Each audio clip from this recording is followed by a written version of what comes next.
Hi hello வணக்கம் and welcome to the show day to day with me DD. So இன்னைக்கு நாட்டு நடப்பு எப்படி இருக்குன்னு தெரிஞ்சுக்கலாமா? நேத்து அண்ணா பல்கலைக்கழக மாணவியினுடைய பாலியல் வன்கொடுமை வழக்குல ஞானசேகரன் தான் குற்றவாளிங்கிற தீர்ப்பு கொடுத்திருந்தாங்க. நம்ம எல்லாருக்கும் தெரிஞ்ச விஷயம் தான். ஆனா அதை தொடர்ந்து மக்கள் எல்லாரும் கேட்ட கேள்வி, ஓகே இந்த தீர்ப்பு உண்மையாலுமே சூப்பரான விஷயம், எல்லாருமே எதிர்பார்த்துட்டு இருந்தது இதுதான். ஆனா அந்த யார் அந்த சாருங்கிற டேகுக்கு மட்டும் இன்னும் பதிலே வரலையே, பின்னாடி அமைச்சர்கள்லாம் இருக்காங்கன்னு சொன்னாங்க, இன்னும் அதெல்லாம் உண்மை வெளியே வரலையேப்பா அப்படின்னு சொல்லி முடிக்கிறதுக்குள்ள நம்மளோட முதல்வர் திரு மு க ஸ்டாலின் அவர்கள் ஒரு ட்விட்டர் பேஜ்ல ஒரு ட்வீட் போடுறாரு. அந்த ட்வீட்ல அவர் என்ன மென்ஷன் பண்ணிருக்காருன்னா, இவ்வளோ பெரிய வழக்க 5 மாசத்துல நடத்தி நீதி பெற்று தந்த காவல்துறையினரை நான் பாராட்டுறேன் அப்படின்னு சொல்லியிருக்காரு. அது மட்டும் இல்ல, இந்த விசாரணை செஞ்ச அரசு அதிகாரிகள், வழக்கறிஞர்கள், நீதிமன்றம் எல்லாத்துக்குமே நான் பாராட்ட தெரிவிக்கிறேன் அப்படின்னு சொல்லியிருக்காரு.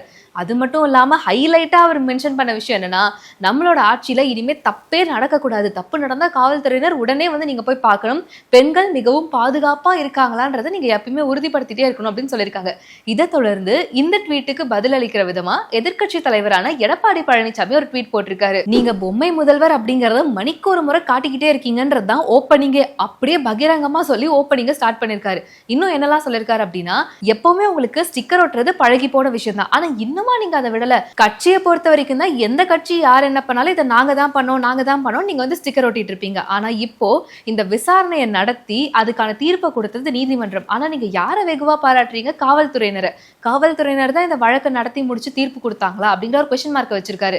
அண்ட் நெக்ஸ்ட் உங்க ட்வீட்லயே நீங்க என்ன சொல்லிருக்கீங்க, இனிமே குற்றங்களே நடக்கக்கூடாது, குற்றங்கள் நடந்தா காவல்துறையினர் பாத்துக்கணும்னு சொல்லியிருக்கீங்க. ஆனா குற்றங்களே நடக்கக்கூடாதுன்னு நீங்க சொல்லியும் இவ்வளவு குற்றங்கள் நடக்குது அப்படின்னா, நீங்க பொம்மை முதல்வர் அப்படிங்கிறது பர்ஃபெக்டான எக்ஸாம்பிளா தானே இருக்கு அப்படின்னு சொல்லி அவர் ஒரு கேள்வி எழுப்பியிருக்காரு. இந்த சார்களை காப்பாற்றும் ஆட்சி பெண்களுக்கான பாதுகாப்பு கொடுக்கிற ஆட்சியாவும் இருக்கவே முடியாது, சட்ட நீதியை காப்பாற்றுற ஆட்சியாவும் இருக்கவே முடியாது. ஸோ எப்படியும் நெக்ஸ்ட் எலெக்ஷன்ல நீங்க ஜெயிக்கிறதுக்கான வாய்ப்பே இல்லை அப்படிங்கறத ரொம்ப ஸ்ட்ராங்கா சொல்லி அவர் இந்த ட்வீட்டை முடிச்சிருக்காரு. இப்படியே நீங்க மாத்தி மாத்தி ட்வீட் போட்டுக்கிட்டாலும் சரி, ஆனா நாங்கெல்லாம் எதுக்கு ஈகரா வெயிட் பண்ணிட்டு இருக்கோம்னா, அந்த ஜூன் 2ஆம் தேதி வரப்போற தீர்ப்புக்காக மட்டும்தான். இந்த தண்டனை தீர்ப்பு எப்படி இருக்கும், என்ன மாதிரியான தண்டனை கொடுக்க போறாங்க அப்படிங்கறதா எல்லா மக்களுடைய எதிர்பார்ப்பாகவும் இருக்கு. ராணிப்பேட்டை மாவட்டத்துல 15 வயதான ஒரு மாணவிய 21 வயதான ஒரு ஆள் வீடு புகுந்து கத்தியால சரமாரியா தாக்கியிருக்காங்க. அதனால அந்த பொண்ணு சம்பவ இடத்திலேயே உயிரிழந்திருக்காங்க. கூடவே அந்த பொண்ணு கூட அவங்களோட சொந்தக்கார பொண்ணா சொல்லப்படுற இன்னொரு பொண்ணும் இருந்திருக்காங்க. அந்த பொண்ணுக்குமே அந்த கத்தியால தாக்குதல் ஏற்பட்டிருக்கு. அவங்களும் படுகாயம் அடைஞ்சிருக்காங்க. ஆனா இந்த பொண்ணு சம்பவ இடத்திலேயே இறந்திருக்காங்க அப்படிங்கறதான் தகவலா இருக்கு. இது எதனால நடந்திருக்கு அப்படின்னு கேட்டீங்கன்னா, அந்த பையன் நிறைய முறை தன்னுடைய காதலை வெளிப்படுத்தியும் அந்த பொண்ணு ஏற்க மறுத்ததுனால இந்த விஷயம் நடந்திருக்குன்னு சொல்றாங்க. ஆனா மேற்கட்ட விசாரணையில தான் இது தெரிய வரும். ஓகே எல்லாமே ஃபைன் தான், ஆனா அந்த பொண்ணுடைய உயிர் இப்போ போயிருக்கு. 10வது முடிச்சாச்சு, மதிப்பெண் வந்துருச்சு, நான் 11வது வகுப்புல சேர போறேன், என்ன கோர்ஸ் படிக்கலாம்னு யோசிச்சுக்கிட்டு இருக்க ஒரு சின்ன பொண்ணுக்கு நடக்கக்கூடிய விஷயமா இதுன்னு கேட்டா கண்டிப்பா கிடையவே கிடையாது. இப்போதான் சமூக நீதியவும் பெண்கள் பாதுகாப்பையும் உறுதிப்படுத்தணும் அப்படின்னு சொன்னாங்க. ஆனா பட்டப்பகல்ல ஒருத்தவங்க வீடு புகுந்து இப்படி ஒரு சம்பவத்தை நடத்தினான் அப்படின்னா அவனுக்கு எந்த அளவுக்கு தைரியம் இருக்கும்னு கற்பனையில கூட யோசிச்சு பார்க்க முடியல. ஓகே டி, இவங்க இப்படி பண்றாங்கன்னா இதுல நீ கேள்வி கேட்கறதுல என்ன நியாயம் அப்படின்னு நீங்க கேட்கலாம். அண்ணா பல்கலைக்கழக மாணவியினுடைய பாலியல் வன்கொடுமை வழக்குக்கான தீர்ப்பு, அதாவது தண்டனையை ஜூன் 2ஆம் தேதி சொல்ல போறாங்க. அந்த தண்டனையில தான் இது எல்லாமே அடங்கியிருக்கு. தண்டனை எந்த அளவுக்கு மோசமா கொடுக்கப்படுதோ அந்த அளவுக்கு குற்றங்கள் குறையும் அப்படிங்கிறது நம்ம எல்லாரும் படங்கள்ல இருந்து வசனமா கேட்டுக்கிட்டே தான் இருக்கும். ஆனா அந்த அளவுக்கு தண்டனைகள் கொடுக்கப்படுது அப்படின்னு கேட்டா அதுதான் ஒரு பெரிய கொஸ்டின் மார்க்கா இருக்கு. தண்டனை தானே பெருசா கொடுக்க மாட்டாங்க, அப்படியே கொடுத்தாலும் நம்ம பெயில்ல வந்துடலாம் அப்படிங்கிற ஒரு அசால்ட்டான விஷயம் தான் இந்த அளவுக்கு குற்றங்களை செய்யறதுக்கு ஒரு வழிவகுக்குதுன்னு சொல்லணும். சோ தண்டனை ஸ்ட்ராங்கா கொடுக்கப்பட்டா குற்றங்கள் குறையும் அப்படிங்கறதா நிதர்சனமான உண்மையா இருக்கு. நியாயப்படி பார்த்தா நேத்து வந்த தீர்ப்புக்கு யார் அந்த சாருங்கிற ஹேஷ்டாக் தான் ட்ரெண்ட் ஆயிட்டு இருந்தது. அதை தொடர்ந்து இன்னைக்கும் இதை பத்தின டாபிக் தான் இருக்கும், இதுதான் சென்சேஷனலா போகும்னு பார்த்தா, ஆனா இப்போ ஊடகங்கள் மெயினா எதை ஃபோக்கஸ் பண்ணிட்டு இருக்காங்க அப்படின்னா, அப்பாவுக்கும் பையனுக்கும் நடுவுல பயங்கரமான சண்டையா. அப்பா பையனை பத்தி நிறைய கம்ப்ளைண்ட் பண்ணிக்கிட்டே இருக்காரு. அப்பான்னு சொன்னதும் நீங்க உடனே முதல்வர் ஸ்டாலினையும் உதயநிதியவும் எடுத்துக்காதீங்க, அவங்களாம் ஒத்துமையா தான் இருக்காங்க. இது எந்த அப்பா பையனை அப்படின்னு பாத்தீங்கன்னா, பாமகவை சேர்ந்த ராமதாஸ் மற்றும் அன்புமணி ராமதாஸ் பத்தின விஷயம் தான். தைலாபுரத்துல பிரஸ் மீட் கொடுத்திருக்க பாமக நிறுவனர் ராமதாஸ் தன்னுடைய மகனான அன்புமணி ராமதாஸ் மேல நிறைய குற்றச்சாட்டுகளை வச்சிருக்காரு. அது ஒன்னொன்னா லிஸ்ட் போடுறேன், என்னன்றதை நீங்களே பாருங்களேன். அதாவது அவர் எந்த தப்பும் பண்ணல, நான் தான் பெரிய தப்பு பண்ணிட்டேன், 35 வயசுலயே அவரை கேபினெட் மினிஸ்டர் ஆக்கி நான் ஒரு பெரிய தப்பு பண்ணிட்டேன். அது மட்டும் இல்லாம தன்னுடைய மகனான அன்புமணியை என்னை மதிக்கவே கிடையாது, அவர் பனையூர்ல கட்சி ஆபீஸ் ஆரம்பிச்சுட்டு என்ன நீங்க அங்க பாருங்கன்னு சொல்றதும், கட்சி பணிக்கு நிறைய இடையூறு செஞ்சதும், முக்கியமா முகுந்தனை இளைஞர் அணி செயலாளரா நியமிச்சப்போ மைக்க தூக்கி போட்டுட்டு போனது, இந்த மாதிரி நிறைய விஷயங்கள் பண்ணியிருக்காரு. நான் வெளத்தக்கடா என்னையே முட்டிருச்சேன்னு சொல்லி பயங்கரமா ஃபீல் ஃபீல் பண்ணி பேசியிருக்காரு. இவரு இவ்ளோ குற்றச்சாட்டுகளை அடுக்கிக்கிட்டே போறாரு. இதுக்கு என்ன காரணம், சம்பந்தமே இல்லாம எதுக்கு இவர் இவ்ளோ விஷயத்த சொல்றாருன்றது யாருக்குமே புரியல. பட் இருந்தாலும் தன்னுடைய மகன் மேல இவ்ளோ குற்றச்சாட்டுகளை வைக்கிறாரு. குடும்ப பிரச்சனையா ஒரு 4 செவத்துக்குள்ள இருந்தது இப்ப நடுவீதிக்கு வந்துருச்சுன்னு சொல்லி மக்கள் எல்லாரும் விமர்சனம் பண்ணிக்கிட்டு தான் இருக்காங்க.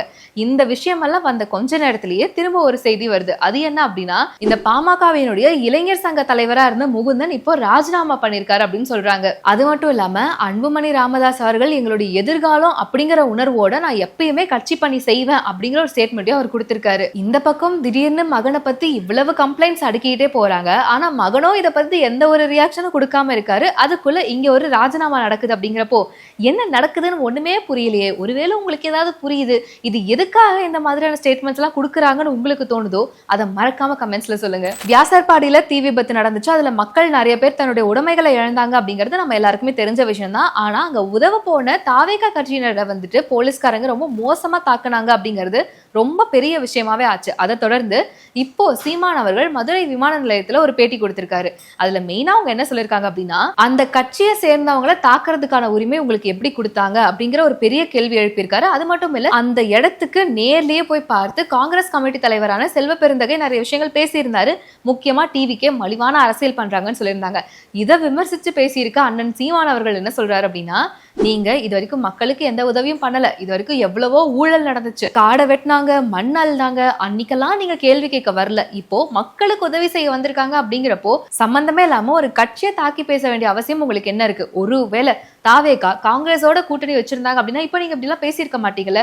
சரி, என்னதான் பேசணும்னு சொல்லுங்க, நீங்க எதெல்லாம் பேசணும்னு சொல்லுங்க, அதை நாங்க அரசியல் எடுத்துக்கிட்டு பேசுறோம்னு சொல்லி அவரு பிரஸ் மீட்ல கொடுத்திருக்காரு. இன்னும் நிறைய விஷயங்கள்லாம் பேசியிருக்காரு. அண்ணன் சீமான் அண்ணன், நீங்க கேட்கிற கேள்வி எல்லாமே கரெக்ட் தான். ஆனா இதுக்கெல்லாம் நம்ம உடன்பிறப்புகள் கிட்ட இருந்து பதில் வருமா அப்படின்னு கேட்டா வராது. வழக்கம் போலதான் நம்ம ஒண்ணு கேட்டுக்கிட்டு இருப்போம். ஆனா அவங்க அதுக்கு சம்பந்தமே இல்லாத மாதிரி இந்த மடைமாற்று கதையை யூஸ் பண்ணி வேற ஏதாவது ஒண்ணு பண்ணிட்டு தான் இருப்பாங்க. சரி, ஓகே, பழகி போன விஷயம் தானே. நம்மளோட மாண்புமிகு முதல்வரை நோக்கி இவ்வளவு கேள்விகள் தொடுக்கப்படுது அப்படிங்கிறப்போ முதல்வர் வந்து கொஞ்சம் பிஸியா இருக்காரு. அவர் வந்து களத்துல நிறைய வேலைகள் செஞ்சுக்கிட்டு இருக்காரு. அவரால் பதில் சொல்ல முடியல, ஓகே. ஆனா கூட்டணி கட்சிகளா நீங்க இருக்கீங்கன்றப்போ நீங்க வந்து அவரை நோக்கி கேட்கப்படுற கேள்விகளாம் பதில் சொல்லணும்ல அப்படின்னு பார்த்தா, இருங்க நான் பதில் சொல்றேன் அப்படிங்கிற மாதிரி இந்திய கம்யூனிஸ்ட் மாநில செயலாளர் திரு முத்தரசன் அவர்கள் ஒரு பேட்டி கொடுத்திருக்காரு. சரி, இவ்வளவு விஷயங்கள் நடந்துச்சு, இதுக்கெல்லாம் தான் பதில் சொல்ல போறாரா அப்படின்னு பார்த்தா, ஆனா அவரு பதில் கொடுத்திருக்கிறது எந்த விஷயத்துக்குன்னு கேட்டீங்கன்னா, நம்ம முதல்வர் நிதி ஆயோக் கூட்டத்துக்கு போயிட்டு வந்தார்ல, அது போயிட்டு வந்து ஒரு வாரம் ஆச்சு. ஆனா அதுக்கான பதிலே இப்பதான் கொடுத்திருக்காங்க. ஆனா அவர் என்ன ஸ்டேட்மெண்ட் கொடுத்திருக்காருன்னு பாத்தீங்கன்னா,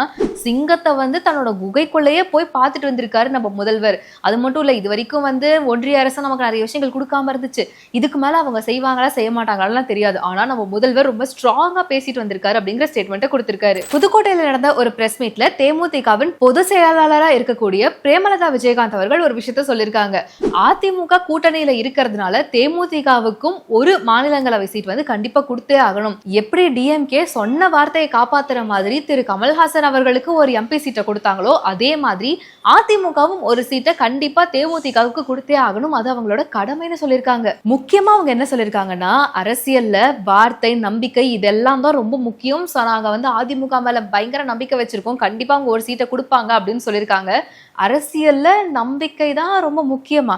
அப்போ இத பத்தின உங்களோட கருத்துக்கள் என்ன அப்படிங்கறத நீங்க மறக்காம சொல்லுங்க. இன்னைக்கு நடிகர் ராஜேஷ் அவர்கள் காலமாயிருக்காரு. நம்ம எல்லாருக்குமே தெரிஞ்ச ரொம்ப ஃபேவரட்டான ஒரு குணச்சித்திர நடிகர் அப்படின்னு தான் சொல்லணும். அந்த 7 நாட்கள், மெட்டி, அச்சமில்லை அச்சமில்லை இந்த மாதிரி பல படங்கள்ல தன்னுடைய நடிப்பு திறமையை காட்டியிருக்காரு. அது மட்டும் இல்லாம பல குணச்சித்திர வேடங்களையும் நடிச்சிருக்காரு. முக்கியமா என்னுடைய ஃபேவரட் அப்படின்னு சொல்லணும்னா தர்மதுரை படத்துல டாக்டரா வந்த அந்த ஒரு கேரக்டர் ரொம்பவே ஃபேவரட்டா இருக்கும். ஸோ இன்னைக்கு அவரு மூச்சு திணறல் காரணமா இறந்திருக்காரு அப்படிங்கிற தகவல் வெளிவந்திருக்கு. அவருக்கு ஆழ்ந்த இரங்கலை தெரிவிச்சுக்கிறோம். அண்ட் உங்களுக்கு அவருடைய படங்கள்லயே ரொம்ப பிடிச்ச படம் என்னவா இருக்கு அப்படிங்கறத மறக்காம கமெண்ட்ஸ்ல சொல்லுங்க. நாமக்கல் மாவட்டம் பள்ளிப்பாளையத்துல 320 கோடி ரூபாய் செலவுல ஒரு பாலம் கட்டப்பட்டுச்சு. பொதுமக்களினுடைய கோரிக்கையில தான் கட்டப்பட்டுச்சு. ஏன்னா நிறைய டிராபிக் ஜாம் ஆகுது. ஸோ பாலம் அப்படிங்கிறது ரொம்ப இம்பார்ட்டன்டான ஒரு தேவையா இருக்கு அப்படின்னு சொல்லி தான் கட்டப்பட்டாங்க. இன்னைக்கு அதுக்கு திறப்பு விழா நடக்க இருந்த நிலையில பாலத்தினுடைய நிறைய பாகங்கள், அந்த மழைநீர் வடிகாலுக்காக வைக்கப்பட்டிருந்த அந்த இடங்கள் எல்லாம் பாத்தீங்க அப்படின்னா கல்லு வந்து பேர்ந்துட்டு வருது, சரியா பூசப்படவே இல்லை அப்படின்னு ஒரு கம்ப்ளைண்ட் எழுந்திருக்கு. அதனால மக்கள் வந்து இப்ப அந்த பாலத்தை யூஸ் பண்றதுக்கே ரொம்ப அச்சத்துக்குள்ளா இருக்காங்க அப்படிங்கிற தகவலையும் சொல்லியிருக்காங்க. புது பாலம் ₹1 ₹2 கிடையாது, முழுசா 320 கோடி ரூபாய் செலவுல கட்டப்பட்ட ஒரு பாலம். அதுவும் திறக்கப்படவே இல்லை. அதுக்குள்ள மக்கள் பயன்பாட்டுக்கு வர்றதுக்குள்ளவே பாலம் எல்லாம் பேர்ந்துட்டு வருது அப்படிங்கிறப்போ மக்கள் அந்த பாலத்தை யூஸ் பண்றதுக்கே வந்து எப்படிங்க முடியும் அப்படின்னு சொல்லி அதிருப்தி தெரிவிச்சிருக்காங்க. இது பாலம் விஷயம்னு கிடையாது. ஆல்ரெடி நம்ம சொன்ன மாதிரி ரோடுகள் வந்து சரியா இல்ல. மழை வருது அப்படின்னா ரோட்ல போறதுக்கே பயமா இருக்கு. எங்க குழி இருக்குன்னு தெரியல, எதுக்காக குழி வெட்டி வச்சிருக்காங்கன்னு தெரியல. நல்லா ரோடு போட்டு வச்சிருக்காங்க. வாவ், நீட்டான ரோடு கிடைச்சிருச்சு அப்படின்னு சந்தோஷப்படுறதுக்குள்ள உள்ள பைப்பு வைக்க மறந்துட்டோம் அப்படின்னு சொல்லி திரும்ப ரோட தோண்டி போட்டு போயிடுறாங்க. இது எல்லாமே காமனா நடக்கிற ஒரு விஷயமா இருக்கு. மக்களுக்கெல்லாம் ரொம்ப பழகிருச்சு அப்படின்னு வச்சுக்கோங்களேன். இப்போ என்னடானா இந்த பாலத்திலயும் இப்படி ஒரு ஸ்கேம் நடக்குது அப்படிங்கிறப்போ மக்கள் உயிரோட விளையாடுறதுல கூடவா நீங்க இப்படி ஸ்கேம் பண்ணுவீங்க அப்படின்னு சொல்லி மக்கள் எல்லாரும் பயங்கரமா கொந்தளிச்சு போயிருக்காங்க. இதுக்கும் உடன்பிறப்புகள் கண்டிப்பாக நல்ல முட்டாக தருவார்கள். அதாவது எப்படின்னு பாத்தீங்கன்னா, இல்லைங்க அது வந்து கல்லு பேர்ந்துட்டெல்லாம் வர கிடையாது, சும்மா நீங்க தெரியாம காயறதுக்கு முன்னாடி தொட்டீங்கன்னா அப்படிதான் கல் வரும்னு சொல்லி ஏதாவது ஒரு கமெண்ட் பண்ணுவாங்க. பட் இருந்தாலும் ரோட்ஸ் அப்படிங்கிறது மக்களுடைய பாதுகாப்புக்காக மட்டும்தானே தவிர இப்படி கல்லை வச்சு விளையாடுறதுக்காக கிடையாது. இந்த பாலத்தை எப்படி சரி செய்ய போறாங்க அப்படிங்கறத நம்ம பொறுத்திருந்து தான் பார்க்கணும். ஒவ்வொரு மாதமும் 1 கோடிக்கும் அதிகமான பார்வையாளர்களை சென்று சேரும் பேசு தமிழா பேசு சேனலில் உங்கள் நிறுவனத்தை விளம்பரப்படுத்த வேண்டுமா? திரையில் தெரியும் எண்ணை இப்போதே தொடர்பு கொள்ளுங்கள். கருப்போடு அணிஞ்சிட்டு காலபைரவர் வழிபாடு, அதை தொடர்ந்து அவங்க செய்து வர அவங்களுக்கு இந்த தோஷம் அடிபடும். அந்த பேர் பவர்ஃபுல்லாக இருந்தாக்கா இவங்க பவர்ஃபுல்லாக இருப்பாங்க. அந்த பேர் ஒரு பவர்லெஸ்ஸாக இருந்தால் இவங்க பவர்லெஸ் ஆயிடுவாங்க. பைரைட்டுங்கிறது ஒரு நல்ல சக்தி வாய்ந்த கல்.